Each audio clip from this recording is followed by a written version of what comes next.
नमस्कार। देखिए, आज के इस वीडियो में वर्ल्ड ज्योग्राफी के सेशन को आगे बढ़ाते हुए हम आज के इस वीडियो में ज्वार और भट्टा के बारे में पढ़ेंगे।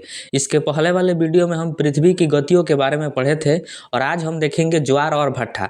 इसके बारे में हम संपूर्ण तरीका से समझेंगे कि ज्वार और भट्टा क्यों आता है पृथ्वी पर, क्या होता है और दो ज्वारों के बीच जो है कितने समय का अंतर होता है। इन तमाम तरह की चीज़ों को हम विस्तार से समझेंगे और इसी वीडियो में हम ये भी समझेंगे कि सूर्य ग्रहण और चंद्र ग्रहण क्यों लगता है, कैसे लगता है, ये सब तरह के चीज़ों को हम समझेंगे।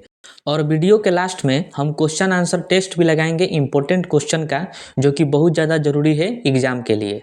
तो चलिए अब वीडियो को शुरू करते हैं। तो आइए हम सबसे पहले समझते हैं कि ज्वार और भट्टा क्या है। तो देखिए, सूर्य या चंद्रमा के गुरुत्वाकर्षण बल के कारण सागरीय जल का ऊपर उठना ज्वार कहलाता है और सागरीय जल का नीचे उतरना भाटा कहलाता है।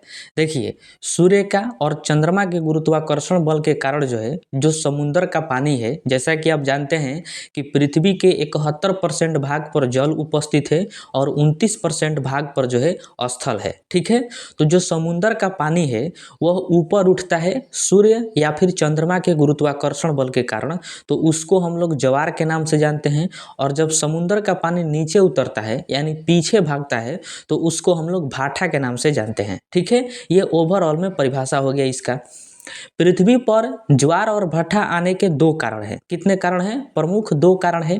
पहला कारण है कि पृथ्वी पर चंद्रमा एवं सूर्य का गुरुत्वाकर्षण बल। ठीक है, पृथ्वी पर जो है चंद्रमा का और सूर्य का गुरुत्वाकर्षण बल लगता है, जिसके कारण ज्वार और भट्टा उत्पन्न होता है। दूसरा कारण है पृथ्वी का अपकेंद्रीय बल। अब देखिए, दोनों को हम समझते हैं। गुरुत्वाकर्षण बल जो है, जब दो पिंडों के बीच बल लगता है तो उसी को हम लोग गुरुत्वाकर्षण बल के नाम से जानते हैं। देखिए, दुनिया में कोई भी वस्तु हो, उन वस्तुओं के बीच जो है बल लगता है। कोई भी वस्तु हो, वो एक दूसरे वस्तु को आपस में खींचते हैं, एक दूसरे को खींचते हैं, जिसको हम लोग गुरुत्वाकर्षण बल कहते हैं। तो चंद्रमा हो गया, सूर्य हो गया, पृथ्वी हो गया, इन सब के पास जो है गुरुत्वाकर्षण बल है, क्योंकि ये सब जो है एक दूसरे को आपस में खींचते हैं। उसी को हम लोग गुरुत्वाकर्षण बल के नाम से जानते हैं। ठीक है, देखिए, पृथ्वी का अपकेंद्रीय बल क्या है कि पृथ्वी द्वारा अपने संतुलन बनाए रखने के लिए लगाए गए बल को अपकेंद्रीय बल कहते हैं। देखिए, जब पृथ्वी का संतुलन बिगड़ता है, मतलब पृथ्वी पर जो है एक साइड बल लगता है, तो पृथ्वी जो है अपने आप दूसरे साइड बल लगा देती है, क्योंकि जो है ताकि संतुलन बना रहे। उसी को हम लोग अपकेंद्रीय बल कहते हैं। इसको आप ऐसे समझिए, मान लीजिए कि आप बाल्टी में पानी लेकर जा रहे हैं, तो बाल्टी को आप एक हाथ से पकड़ेंगे। तो जब आप बाल्टी को एक हाथ से पकड़ते हैं तो आपका जो शरीर है वो बाल्टी की तरफ झुक जाता है। इस वजह से हम लोग क्या करते हैं कि अपना दूसरा हाथ जो है उसको उठा देते हैं, ताकि हमारे शरीर का संतुलन बना रहे। ठीक उसी प्रकार पृथ्वी पर जो है एक तरफ जब ज्वार या फिर भट्टा आता है, मतलब एक तरफ ज्वार आता है, तो पृथ्वी जो है दूसरे तरफ भी ज्वार उत्पन्न कर देती है, जिससे पृथ्वी का संतुलन जो है बना रहे। इसको हम आगे जो है विस्तार से समझेंगे। ठीक है, अब हम समझते हैं कि पृथ्वी पर ज्वार और भट्टा कैसे आता है। तो देखिए, चंद्रमा जो है पृथ्वी के अधिक निकट है और सूर्य पृथ्वी से दूर है। इस वजह से चंद्रमा का गुरुत्वाकर्षण बल पृथ्वी पर अधिक लगता है और सूर्य दूर है, इस वजह से कम लगता है। जाहिर सी बात है, और आप इमेज में भी देख रहे हैं कि पृथ्वी के सबसे नज़दीक कौन है, तो चंद्रमा है, और उसके बाद जो है दूर पर कौन है, तो सूर्य है। तो आप ध्यान से देख कर बताइए कि चंद्रमा का गुरुत्वाकर्षण बल पृथ्वी पर अधिक लगेगा कि सूर्य का अधिक लगेगा। जाहिर सी बात है कि चंद्रमा जो है वो पृथ्वी के नज़दीक है, तो चंद्रमा का गुरुत्वाकर्षण बल पृथ्वी पर अधिक लगेगा क्योंकि वह नज़दीक है, और सूर्य का गुरुत्वाकर्षण बल कम लगेगा क्योंकि सूर्य जो है पृथ्वी से थोड़ा दूर है। ठीक है, तो इनका अनुपात जो है 6:11 होता है। यानी जो सूर्य का गुरुत्वाकर्षण बल पृथ्वी पर लगता है वह 6 लगता है, और चंद्रमा का जो गुरुत्वाकर्षण बल पृथ्वी पर लगता है वह 11 लगता है। यानी सूर्य की अपेक्षा देखा जाए तो चंद्रमा का गुरुत्वाकर्षण बल लगभग दुगुना है सूर्य से। ठीक है, पृथ्वी पर। तो इस बात को आप ध्यान में रखिएगा। अब देखिए, हम समझते हैं कि ज्वार और भट्टा जो है कैसे आता है। देखिए, ये जो है पृथ्वी है और ये चंद्रमा है, और सबसे दूर कौन है, सूर्य है। तो जब चंद्रमा का गुरुत्वाकर्षण बल पृथ्वी पर लगता है, तो पृथ्वी पर तो 71% भाग पर जल है, तो जो समुद्र का पानी है वह चंद्रमा की ओर जाने लगता है। किधर जाता है, चंद्रमा की ओर जाता है, यानी चंद्रमा की ओर छलकता है। जैसे इसको आप ऐसे समझ सकते हैं कि अगर बाल्टी में पानी रखा है और आप उस बाल्टी के पानी को अपनी ओर खींचिएगा तो जो बाल्टी में पानी है वो भी आपके तरफ छलकेगा। ठीक उसी प्रकार चंद्रमा का जब गुरुत्वाकर्षण बल पृथ्वी पर लगता है, यानी चंद्रमा जो है पृथ्वी को अपनी ओर आकर्षित करता है, उसको आकर्षक शक्ति कहते हैं। तो जो पृथ्वी पर पानी है वो चंद्रमा की ओर छलक जाता है। पृथ्वी का जो पानी है वो चंद्रमा की ओर क्या हो जाएगा, छलक जाएगा, जिसको हम लोग कहते हैं ज्वार। और छलकेगा तो जाहिर सी बात है कि फिर पीछे भागेगा, तो उसको हम लोग कहेंगे भाटा। ठीक है, ये जो उभरा हुआ है इसी ये दर्शाता है कि जो पृथ्वी पर पानी है वो छलका है, और किधर छलका है, तो चंद्रमा की तरफ छलका है। तो उसी को हम लोग ज्वार और भाटा के नाम से जानते हैं। ठीक है, फिर यानी चंद्रमा जो है जब पृथ्वी को अपनी ओर खींचता है तो पृथ्वी पर जो पानी है, समुद्र का पानी है, वो चंद्रमा की ओर छलकता है, जिसको हम लोग कहते हैं ज्वार। और फिर जो छलका है पानी वो फिर अब धीरे धीरे नीचे आके पीछे भागेगा, नीचे उतरेगा, तो उसको हम लोग कहते हैं भाटा। तो इस तरह से चंद्रमा के गुरुत्वाकर्षण बल के कारण पृथ्वी पर ज्वार और भाटा उत्पन्न होता है। अब देखिए, ज्वार जो है दो तरह के होते हैं। कितने तरह के होते हैं, तो दो तरह के। एक होता है प्रत्यक्ष ज्वार और एक होता है अप्रत्यक्ष ज्वार। आइए अब इसको समझते हैं। तो देखिए, प्रत्यक्ष ज्वार जो है चंद्रमा के पृथ्वी को अपनी ओर खींचने के कारण जो ज्वार उत्पन्न होता है, तो उसको हम लोग प्रत्यक्ष ज्वार कहते हैं। अभी आप जाने कि चंद्रमा जो है गुरुत्वाकर्षण बल लगाता है पृथ्वी पर, तो पृथ्वी पर का जो जल है वह छलकता है चंद्रमा की ओर। जैसा कि आप इमेज में देख रहे हैं कि ये जो चंद्रमा है इसका गुरुत्वाकर्षण बल जब पृथ्वी पर लगेगा तो पृथ्वी का जो जल है वह चंद्रमा की ओर छलकेगा, जिसको हम लोग ज्वार और भाटा कहते हैं। तो जब पृथ्वी का जल चंद्रमा की ओर छलकता है तो उसको हम लोग कहते हैं प्रत्यक्ष ज्वार। जैसा कि आप इमेज में देख रहे हैं, ये उभरा हुआ जो है ये कौन सा ज्वार को दर्शाता है, तो प्रत्यक्ष ज्वार को दर्शाता है। क्योंकि चंद्रमा जब पृथ्वी को अपनी ओर खींचा है तब जाके पृथ्वी का पानी जो है चंद्रमा की ओर छलका है, तो जिसको हम लोग कह रहे हैं प्रत्यक्ष ज्वार। ठीक है, अब जरा अपने दिमाग से सोचिए कि जब पृथ्वी का पानी चंद्रमा की ओर छलकेगा, इसका मतलब हुआ कि पृथ्वी जो है चंद्रमा की ओर थोड़ा झुक जाएगी, हिलेगी, झुक जाएगी कि नहीं झुक जाएगी चंद्रमा की ओर, 100% झुकेगी। क्योंकि चंद्रमा जो है उसको पृथ्वी को अपनी ओर खींच रहा है। इस वजह से पृथ्वी का पानी जो है छलकेगा चंद्रमा की तरफ, जिस वजह से पृथ्वी थोड़ा झुक जाएगी। अब पृथ्वी जब झुक जाएगी तो पृथ्वी अपना बैलेंस बनाने के लिए चंद्रमा के दूसरी तरफ यानी पृथ्वी के इस साइड जो है ऑटोमेटिक पृथ्वी अपने आप बल लगाएगी। पृथ्वी क्या करेगी, बल लगाएगी, जिसको अपकेंद्रीय बल कहते हैं, ताकि पृथ्वी का बैलेंस बना रहे। क्योंकि चंद्रमा खींच रहा है तो पृथ्वी जो है चंद्रमा की तरफ झुक जाएगी। इस वजह से पृथ्वी इस साइड मतलब अपना बैलेंस बनाने के लिए दूसरे साइड जो है बल लगाएगी, और उस बल के कारण भी पृथ्वी पर जो है ज्वार उत्पन्न होता है, और उस ज्वार को हम लोग कहते हैं अप्रत्यक्ष ज्वार। उस ज्वार को क्या कहा जाता है, अप्रत्यक्ष ज्वार कहा जाता है। जैसा कि आप इमेज में देख रहे हैं, क्योंकि पृथ्वी को अपना संतुलन बनाना जरूरी है, इस वजह से चंद्रमा जब पृथ्वी को एक तरफ खींचता है तो वह ज्वार जब उत्पन्न होता है तो उसको कहते हैं प्रत्यक्ष ज्वार। इसलिए पृथ्वी अपना संतुलन बनाए रखने के लिए दूसरे तरफ भी ज्वार उत्पन्न करती है, अपकेंद्रीय बल लगाकर। उस ज्वार को कहा जाता है अप्रत्यक्ष ज्वार। ठीक है, तो अब आप समझ गए होंगे कि प्रत्यक्ष ज्वार क्या है और अप्रत्यक्ष ज्वार क्या है। चंद्रमा के कारण जो ज्वार पृथ्वी पर उत्पन्न होता है और चंद्रमा के तरफ होता है उसको कहते हैं प्रत्यक्ष ज्वार, और पृथ्वी अपना संतुलन बनाए रखने के लिए दूसरे तरफ भी ज्वार उत्पन्न करती है अपकेंद्रीय बल लगाकर, उसको कहा जाता है अप्रत्यक्ष ज्वार। ठीक है, अब आइए हम इम्पोर्टेंट फैक्ट्स को समझते हैं जो एग्जाम में डायरेक्टली पूछा जाता है। जैसे पृथ्वी के किसी एक स्थान पर चंद्रमा से उत्पन्न दो ज्वारों के मध्य 24 घंटा 52 मिनट का अंतर होता है। इसका मतलब हुआ कि मान लीजिए कि पृथ्वी के किसी एक स्थान पर ज्वार उत्पन्न हो गया, तो पृथ्वी के फिर उसी स्थान पर फिर कितना समय बाद ज्वार उत्पन्न होगा, तो 24 घंटा 52 मिनट में। यही ये पूछ रहा है कि मान लीजिए कि पृथ्वी के कोई भी स्थान हो तो वहाँ पर जो है चंद्रमा के कारण ज्वार उत्पन्न हो गया, तो फिर उसी स्थान पर जो है 24 घंटा 52 मिनट में दूसर का ज्वार जो है उत्पन्न होगा। अब ये कैसे होगा इसको हम समझते हैं। जैसा कि आप इमेज में देख रहे हैं कि ये जो है पृथ्वी है और ये क्या है, चंद्रमा है।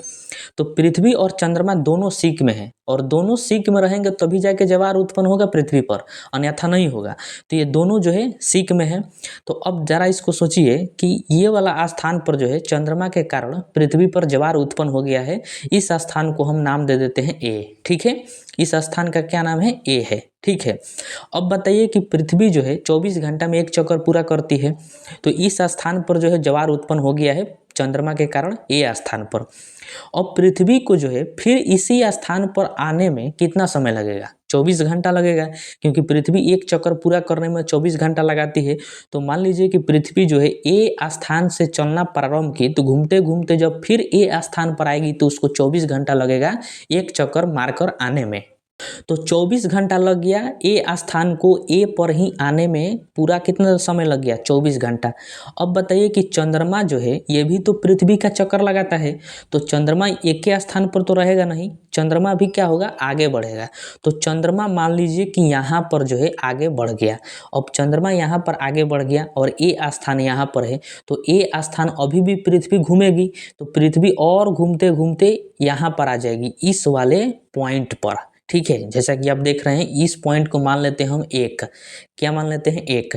तो ए पॉइंट जो है पृथ्वी मान लीजिए ए पॉइंट से चलना प्रारंभ की तो 24 घंटा में एक चक्कर मार के ए पॉइंट पर आ गई और फिर थोड़ा और आगे पृथ्वी बढ़ेगी तो 1 नंबर पॉइंट पर आएगी। कितने नंबर पर, 1 नंबर। और चंद्रमा भी थोड़ा क्या हो जाएगा, आगे बढ़ जाएगा, ठीक है।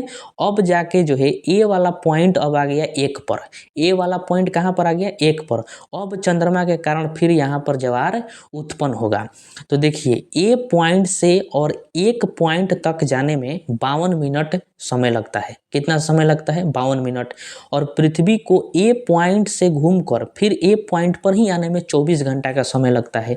तो इसलिए कहा जाता है कि जो है पृथ्वी के किसी एक स्थान पर चंद्रमा से उत्पन्न दो ज्वारों के मध्य 24 घंटा 52 मिनट का अंतर होता है, क्योंकि ए पॉइंट जो है पृथ्वी ए पॉइंट से चलना प्रारंभ की और ए पॉइंट पर आई 24 घंटा में, और फिर ए पॉइंट जो है थोड़ा आगे बढ़ा और 1 नंबर पॉइंट पर चला गया 52 मिनट में। और चंद्रमा भी थोड़ा और आगे बढ़ गया, क्योंकि चंद्रमा भी तो पृथ्वी का चक्कर लगाता है, इसलिए चंद्रमा थोड़ा और आगे बढ़ा और तब जाके 1 नंबर पॉइंट पर जो है ज्वार उत्पन्न हो गया। और 1 नंबर पॉइंट पर तो ए पॉइंट जाके पहुंचा है, इसलिए पृथ्वी के किसी एक स्थान पर 2 ज्वार आता है तो उसमें जो है 24 घंटा 52 मिनट का अंतर होता है। इस पॉइंट को आप ध्यान में रखिएगा। दूसरा है कि एक स्थान पर 2 बार ज्वार आते हैं तो एक ज्वार और दूसरे ज्वार के मध्य 12 घंटा 26 मिनट का अंतर होता है। इसका मतलब क्या है कि अभी आपको शुरू में ही बताया गया अपकेंद्रीय बल, कि पृथ्वी के अपकेंद्रीय बल के कारण भी ज्वार उत्पन्न होता है। तो जैसा कि आप इमेज में देख रहे हैं कि ये जो है चंद्रमा है और ये है पृथ्वी, और दोनों सीक में है। तो चंद्रमा के कारण जो है पृथ्वी के इस वाले स्थान पर जो है ज्वार उत्पन्न हो गया।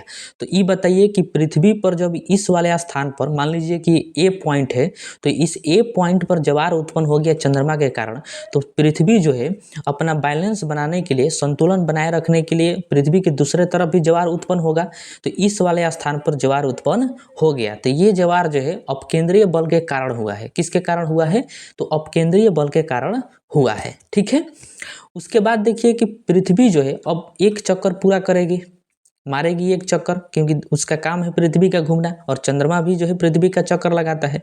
तो चंद्रमा के इस ए स्थान से इस वाले बी स्थान पर, मान लीजिए ये बी स्थान है, तो ए स्थान से बी स्थान पर आने में उसको कितना समय लगेगा, आधा है, आधा वृत्त है, अर्धवृत्त। तो 24 घंटा में एक चक्कर पूरा करते हैं तो इसको 12 घंटा लगेगा। ए स्थान से बी स्थान पर आने में कितना समय लग जाएगा, 12 घंटा, ठीक है। अब देखिए चंद्रमा भी यहाँ पर रुका नहीं रहेगा, चंद्रमा भी इसका चक्कर लगाएगा। तो चंद्रमा थोड़ा मान लीजिए आगे बढ़ गया, तो जैसे ही चंद्रमा आगे बढ़ेगा और पृथ्वी का ए स्थान भी आगे बढ़ेगा, अब यहाँ पर ज्वार उत्पन्न हो जाएगा। ये वाला जो पॉइंट आप देख रहे हैं, पृथ्वी के इस भाग पर ज्वार उत्पन्न होगा।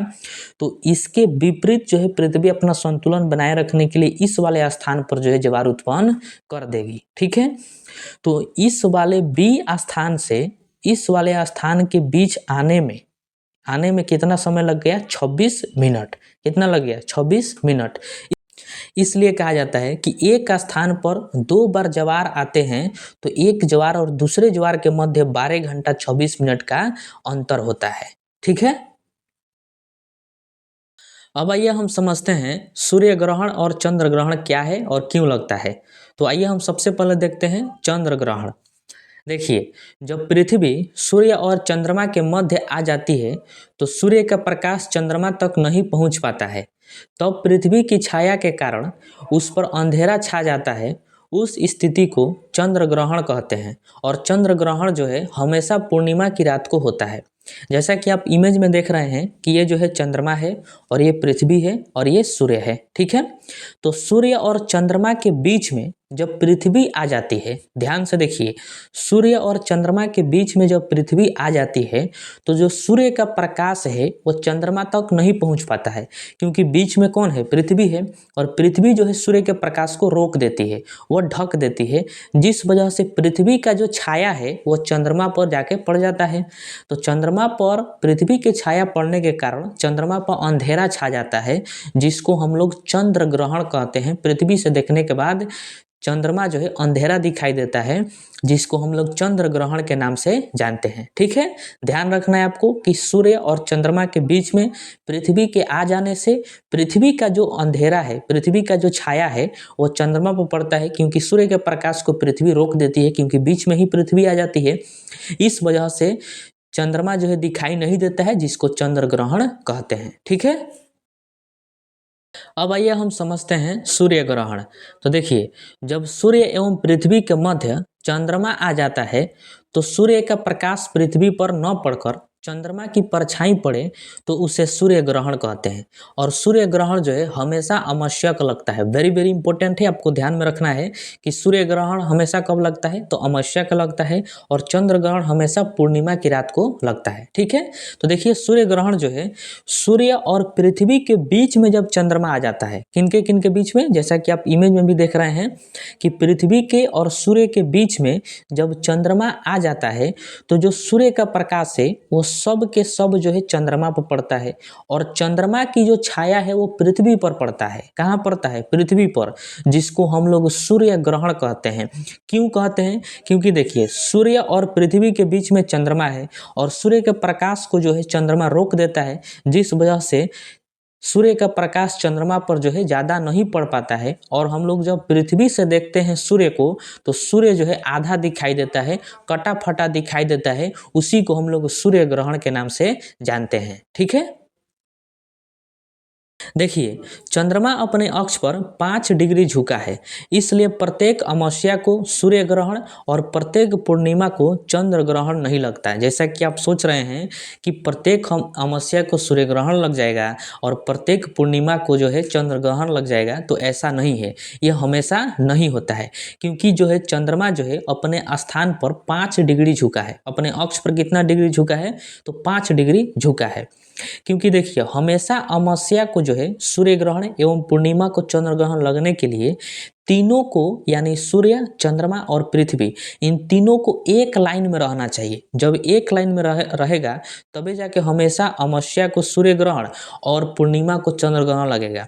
लेकिन ये एक लाइन में हमेशा नहीं रहता है, क्योंकि चंद्रमा जो है अपने स्थान पर यानी अपने अक्ष पर 5 डिग्री झुका है।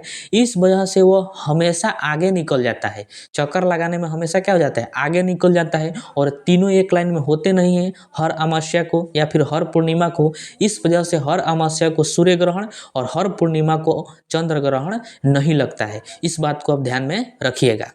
देखिए, एक साल में 7 सूर्य ग्रहण और 7 चंद्र ग्रहण लग सकता है। वेरी वेरी इंपॉर्टेंट है।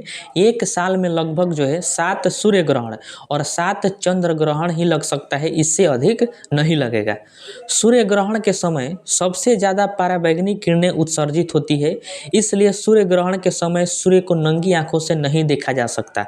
जैसा कि आपको पता होगा कि देहात में या फिर गाँव में जो है लोग कहते हैं कि सूर्य ग्रहण के समय सूर्य को नहीं देखा जाता है। तो इसका कारण यह है कि जब सूर्य ग्रहण लगता है तो सूर्य से जो है पराबैंगनी किरणें बहुत ज़्यादा उत्सर्जित होती है, इसलिए हम लोग उसको नंगी आंखों से नहीं देख सकते हैं, ताकि इन आंखों में जो है अनेक तरह की बीमारियां हो सकती है। इस वजह से जो है सूर्य ग्रहण के समय सूर्य को देखने से मना किया जाता है।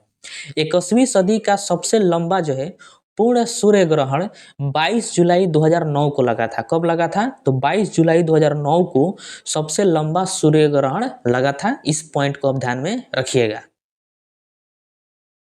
अब आइए हम इम्पोर्टेंट क्वेश्चन को देखते हैं जो एग्जाम में पूछा जाता है।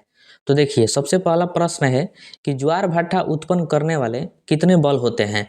तो आपको मैंने बताया था कि दो बल होता है। एक तो होता है गुरुत्वाकर्षण बल जो सूर्य और चंद्रमा का होता है, और एक होता है पृथ्वी का अपकेंद्रीय बल। यानी दो बल होते हैं जिससे ज्वार भाटा उत्पन्न होता है। उसके बाद प्रश्न है किसके गुरुत्वाकर्षण बल के कारण ज्वार भाटा आता है। तो आपको पता है कि पृथ्वी पर जो है सूर्य और चंद्रमा के गुरुत्वाकर्षण बल के कारण ज्वार और भाटा उत्पन्न होता है। उसके बाद प्रश्न है कि ज्वार भाटा की उत्पत्ति के संबंध में प्रागामी तरंग सिद्धांत का प्रतिपादन किसने किया था। देखिए, प्रागामी तरंग सिद्धांत के कारण ही पृथ्वी पर ज्वार और भाटा उत्पन्न होता है, और इसका प्रतिपादन जो है विलियम बेवेल ने किया था। यह वैज्ञानिक का नाम है विलियम बेवेल, ध्यान रखिएगा। उसके बाद है कि ज्वार भाटा की उत्पत्ति में निम्नलिखित में से किसका प्रभाव अधिक होता है। बताना है आपको कि ज्वार भाटा जो पृथ्वी पर उत्पन्न होता है उसमें जो है सबसे ज़्यादा प्रभाव किसका होता है। तो मैंने आपको बताया था कि पृथ्वी के सबसे नज़दीक जो है चंद्रमा है और सबसे दूर है सूर्य। इस वजह से चंद्रमा का गुरुत्वाकर्षण बल पृथ्वी पर अधिक पड़ता है, यानी चंद्रमा का प्रभाव पृथ्वी पर अधिक पड़ता है। तो इसका राइट आंसर हो जाएगा चंद्रमा। चंद्रमा के कारण जो है इसका पृथ्वी पर प्रभाव ज़्यादा पड़ता है, जिससे ज्वार भाटा उत्पन्न होता है। उसके बाद प्रश्न है कि विश्व में सबसे ऊंचा ज्वार कहाँ आता है। बहुत बढ़िया प्रश्न है, याद रखना है आपको। इसका राइट आंसर हो जाएगा ऑप्शन नंबर सी, फंडी की खाड़ी में। फंडी की खाड़ी में जो है विश्व का सबसे ऊंचा ज्वार उत्पन्न होता है। उसके बाद प्रश्न है कि सूर्य ग्रहण कितने प्रकार के होते हैं। तो देखिए, सूर्य ग्रहण जो है वो 3 प्रकार के होते हैं। इसका राइट आंसर हो जाएगा ऑप्शन नंबर डी, 3 प्रकार के होते हैं। एक होता है पूर्ण सूर्य ग्रहण, एक होता है आंशिक सूर्य ग्रहण, और एक होता है वलयाकार सूर्य ग्रहण। ठीक है।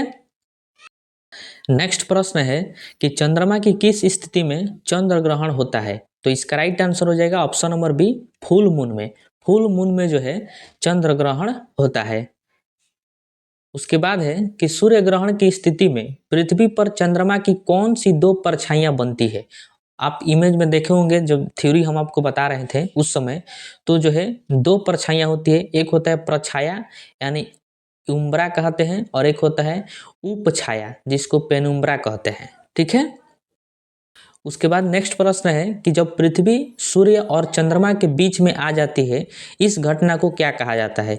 तो आपको पता है कि उसको जो है चंद्र ग्रहण कहते हैं। ठीक है, कि जब सूर्य और चंद्रमा के बीच में पृथ्वी आ जाती है तो उसको कहते हैं चंद्र ग्रहण, और जब सूर्य और पृथ्वी के बीच में चंद्रमा आ जाता है तो उसको कहते हैं हम लोग सूर्य ग्रहण। ठीक है। उसके बाद है कि खगोल विज्ञान की भाषा में जब सूर्य, पृथ्वी और चंद्रमा एक सीधे में होते हैं तो इस स्थिति क्या कहलाती है, वह स्थिति जो है क्या कहलाती है। तो इसका राइट आंसर हो जाएगा ऑप्शन नंबर सी, युति वियुति, यानी इंग्लिश में उसको कहते हैं सिजिकी। देखिए, जब सूर्य, पृथ्वी और चंद्रमा एक लाइन में आ जाता है सीधे तो उस स्थिति को जो है युति वियुति के नाम से जाना जाता है। अगला है प्रश्न कि डायमंड रिंग किस प्रकार के सूर्य ग्रहण में दिखाई देता है। जैसा कि आप इमेज में देख रहे हैं कि इसको जो है डायमंड रिंग कहा जाता है। तो ये जो है किस प्रकार के सूर्य ग्रहण में दिखाई देता है, और आप जाने अभी कि सूर्य ग्रहण जो है 3 प्रकार का होता है। तो इसका राइट आंसर हो जाएगा ऑप्शन नंबर ए, पूर्ण सूर्य ग्रहण के समय जो है डायमंड रिंग दिखाई पड़ता है। अगला प्रश्न है कि पूर्ण सूर्य ग्रहण अधिकतम कितने समय तक हो सकता है। तो ये जो है 7 मिनट 40 सेकेंड तक जो है हो सकता है पूरे सूर्य ग्रहण अधिकतम समय में। ठीक है। उसके बाद है कि सूर्य ग्रहण हमेशा कब लगता है। तो हमेशा जो है अमावस्या की रात को जो है सूर्य ग्रहण लगता है, और जो पूर्णिमा की रात होती है तो वहाँ उसमें जो है चंद्र ग्रहण लगता है, ये आपको पता है। उसके बाद है कि पृथ्वी पर मुख्यतः कितने प्रकार के ग्रहण होते हैं। वेरी वेरी इंपॉर्टेंट है, 2 ही प्रकार के होते हैं। एक होता है सूर्य ग्रहण और एक होता है चंद्र ग्रहण।